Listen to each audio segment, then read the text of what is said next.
محرم الحرام کی فضیلت۔ نبی کریم صلی اللہ علیہ وآلہ وسلم کا محرم کے بارے میں کیا فرمان ہے؟ آج آپ کو محرم الحرام کے فضائل، محرم کہنے کی وجہ، محرم کسے کہتے ہیں اور محرم کے پہلے عشرے کی جو عظمت ہے اس کے بارے اس ویڈیو میں بتایا جائے گا۔ سب سننے والوں کو السلام علیکم ورحمۃ اللہ وبرکاتہ۔ ناظرین، آج آپ کو محرم الحرام کے پہلے عشرے کی عظمت کے بارے میں بتایا جائے گا۔ حضرت سیدنا ابو عثمان نہدی رحمۃ اللہ علیہ فرماتے ہیں، صحابہ کرام 3 عشروں یعنی 10 دنوں کی تعظیم کیا کرتے تھے۔ نمبر 1 رمضان المبارک کا آخری عشرہ، نمبر 2 ذوالحجہ الحرام کا پہلا عشرہ، نمبر 3 محرم الحرام کا پہلا عشرہ۔ یوم عاشورہ، اس ماہ مبارک میں 10 محرم الحرام کو خصوصی اہمیت حاصل ہے۔ اسے یوم عاشورہ کے نام سے پکارا جاتا ہے۔ اسے یوم عاشورہ کا نام اس لیے بھی دیا گیا کہ اس دن اللہ پاک نے 10 انبیاء اکرام کو اعزاز و اکرام سے نوازا۔ اسی طریقے سے آج آپ کو محرم الحرام کے حوالے سے نبی کریم صلی اللہ علیہ وآلہ وسلم کی زبان اقدس سے جو فضائل بیان ہوئے ان کے بارے میں بتایا جائے گا۔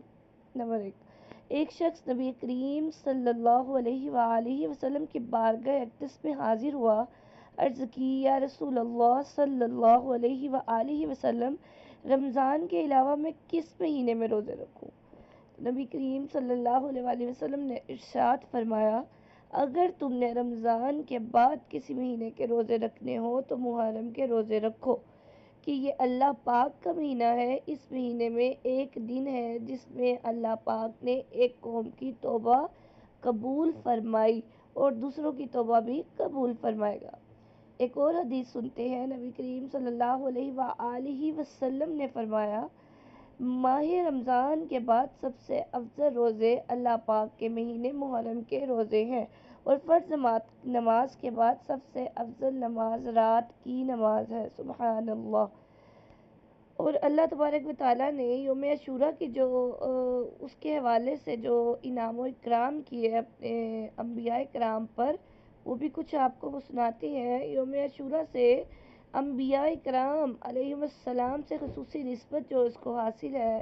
نمبر 1، یوم عاشورہ کو حضرت سیدنا موسیٰ کلیم اللہ علیہ السلام کی مدد کی گئی اور فرعون کو اس کے پیروکار اس میں ہلاک ہوئے۔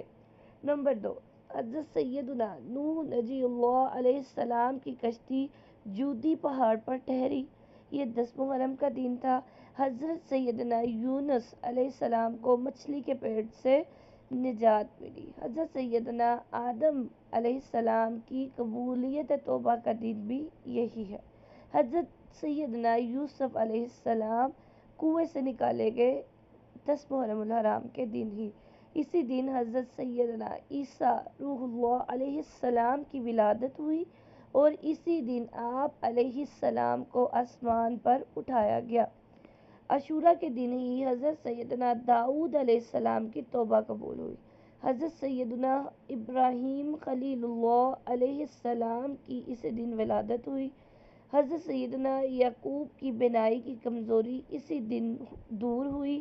حضرت سیدنا ادریس کو علیہ السلام کو آسمان پر بھی اسی دن اٹھایا گیا۔ اسی روز اللہ پاک نے حضرت سیدنا ایوب علیہ السلام کی آزمائش دور فرمائی۔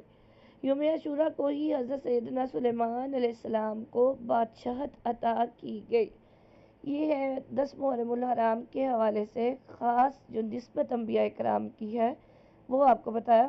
عید کا دن، یہ دن بنی اسرائیل کی عید کا دن تھا۔ روایت ہے کہ سیدنا موسیٰ کلیم اللہ علیہ السلام عاشورہ کے دن کتان کے کپڑے پہنتے اور عصمت سرما لگایا کرتے۔ اللہ تبارک و تعالیٰ سے دعا کرتے ہیں کہ وہ ہمیں بھی اس دن کے صدقے سے اپنے رحمت سے، اپنے کرم سے مغفرت اور بخشش کا پروانہ عطا فرمائے، ہمیں خلوص والی عبادت کرنے کی توفیق عطا فرمائے، تقوی والی عبادت کرنے کی توفیق عطا فرمائے۔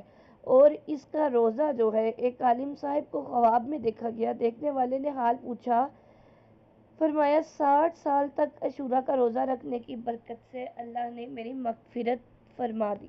ایک روایت میں یہ ہے کہ عاشورہ اور ایک دن پہلے اور بعد کا روزہ رکھنے کی برکت سے اللہ نے مغفرت فرما دی۔